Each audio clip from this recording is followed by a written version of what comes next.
Aujourd'hui, en 2026, si vous êtes un entrepreneur, un homme d'affaires, un apporteur d'affaires et que vous n'êtes pas présent sur les réseaux sociaux, vous laissez énormément d'argent à côté. Pourquoi? Parce qu'aujourd'hui, tout le monde est sur les réseaux sociaux. Toute personne qui a un smartphone est présent au moins dans un réseau social. Peut-être qu'il n'aime pas Facebook, mais tu vas le trouver soit sur LinkedIn, sur YouTube, sur TikTok, sur Instagram. En tout cas, aujourd'hui, une personne normale qui a accès à la connexion Internet ne peut pas être à marge des réseaux sociaux. Donc, c'est une aubaine pour les grandes comme les petites entreprises. Avant, pour faire de la publicité, il fallait payer une somme importante à la radio ou à la télévision. Pour ceux qui ne savent pas, allez vous renseigner combien coûte une publicité classique dans une télé ou dans une radio. Aujourd'hui, avec la révolution des réseaux sociaux, tu n'as pas besoin d'avoir un budget énorme pour faire de la publicité. Tu peux payer un créateur de contenu pour faire de la publicité. Quelqu'un qui a une bonne audience sur la niche. Par exemple, si tu vends des vêtements, tu peux aller voir les créateurs qui sont dans la niche de la mode. En fonction de ce que tu vends, il y a aujourd'hui des créateurs de contenu de niche qui parlent de ce que tu vends ou qui sont dans ton domaine. Ça, c'est la première des choses. Ensuite, parfois, si tu n'as pas un gros budget, toi-même peux faire de la création de contenu pour mettre en avant tes produits ou tes services avec juste un téléphone, un petit micro comme celui-là qui ne coûte pas une blinde. Tu n'as pas besoin d'avoir des matériels de production haut de gamme, une caméra hors de prix, des micros hors de prix, une lumière hors de prix. Même avec la lumière naturelle, tu peux faire de la création de contenu. Et aujourd'hui aussi, la chance que beaucoup de gens ont, tu n'es pas obligé de parler devant la caméra parce que ce n'est pas tout le monde qui est à l'aise pour parler devant la caméra comme je suis en train de faire maintenant. Tu peux juste venir présenter ton produit, faire des voix off. Il y a 1001 façons de faire de la création de contenu aujourd'hui. En plus, vous avez des logiciels de montage qui sont gratuits. Vous avez en tout cas des logiciels qui sont gratuits ou qui ont une partie qui est gratuite, qui est largement suffisante pour ce que vous allez présenter. Il faut savoir comment faire de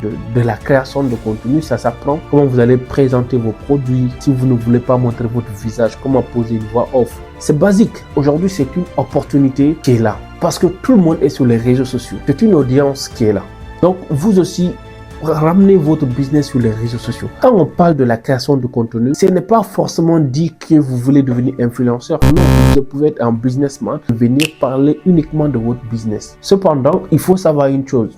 De prime abord, les gens ne viennent pas sur les réseaux sociaux pour acheter. Donc, les créations de contenu que vous devez faire, même si c'est par rapport à votre business, il faut que vous apportez de la valeur. Vous ne pouvez pas venir tous les jours aux gens, par exemple sur TikTok, tapoter, partager, acheter mes robes. Et chaque fois que quelqu'un se connecte, qu'il voit votre vidéo, vous êtes en train de vendre quelque chose. Ou chaque fois que quelqu'un vous voit en live, vous êtes en train de vendre vos produits, vous n'apportez aucune valeur. Pas d'interaction avec les gens. Les gens ne vont pas acheter. De temps en temps, même si vous vendez des habits, venez expliquer aux gens le processus de création, la broderie, la couture, le marché de la mode, le textile utilisé, la différence entre le coton, le nylon et tout le reste, quoi. Bon, ça c'est juste un exemple. Que chaque fois que quelqu'un vient tombe sur votre vidéo, que la personne trouve quelque chose de divertissant, quelque chose d'utile, quelque chose d'intéressant. Venez pas tout le temps vendre seulement. Apportez aussi de la valeur aux gens. Une autre chose aussi qui est intéressante, c'est le fait que si vous avez une audience qui vous fait confiance, qui vous voit régulièrement, même si c'est une fois par semaine, cette audience sera beaucoup plus enclin à acheter chez vous que chez votre concurrent que les gens ne connaissent pas. Admettons que vous vendez un produit de beauté. Moi aussi, je suis votre concurrent.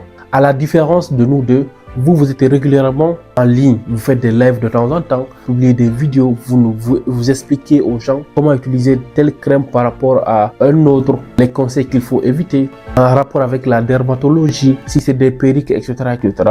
Et moi qui suis inconnu du bataillon, lorsque quelqu'un voudra acheter des produits cosmétiques, la personne d'abord va penser à vous avant de penser à une autre personne. Si vous êtes une référence dans votre domaine d'activité, je vais vous donner un exemple simple. Vous avez quelqu'un, un créateur de contenu qui vend des parfums en Guinée, un certain monsieur Ousmane Harande Bangui. Tous les jours que Dieu fait, il fera un post en rapport avec son activité. Il a une petite audience, il est très engagé, il n'a même pas encore 50 000 abonnés sur Facebook. Mais ses produits se vendent beaucoup plus rapidement que ses concurrents dans la même catégorie. Qu'est-ce qui fait ça? C'est la puissance des réseaux sociaux. Donc si vous êtes un entrepreneur, ne négligez pas les réseaux sociaux. Ne négligez surtout pas les réseaux sociaux. Aujourd'hui d'ailleurs, en 2026, personne ne devrait vous le rappeler. Parce qu'aujourd'hui, c'est tellement évident. C'est tellement évident qu'on ne peut pas se passer des réseaux sociaux que ça devient aberrant pour quelqu'un qui est un entrepreneur qui préfère rester discret. J'espère que ce n'est pas votre cas. Et au début, pour ne pas que vous vous découragez rapidement, vous n'êtes pas obligé d'être sur toutes les plateformes en même temps. LinkedIn, Facebook, TikTok, YouTube, Instagram, parce que vous allez négliger la création de contenu jusqu'à ce que vous commencez. Le fait de trouver une idée de vidéo, de trouver un temps pour filmer, pour monter, pour poster, avoir un calendrier éditorial, c'est beaucoup de travail. Ça prend énormément de temps. Donc, au début, vous pouvez même commencer avec une seule plateforme. Au fur et à mesure, vous élargissez. Ne dites pas dès le début que vous voulez être dans toutes les plateformes en même temps. C'est épuisant. Vous ne pouvez pas savoir que la création de contenu est épuisant jusqu'à ce que vous commencez à le faire. C'était tout pour cette vidéo. Je vous encourage vivement à être sur les réseaux sociaux. Peu importe votre domaine d'activité, soyez actif sur les réseaux sociaux. Et si cette vidéo t'a plu, abonne-toi, donne-moi de la force, on va grandir ensemble.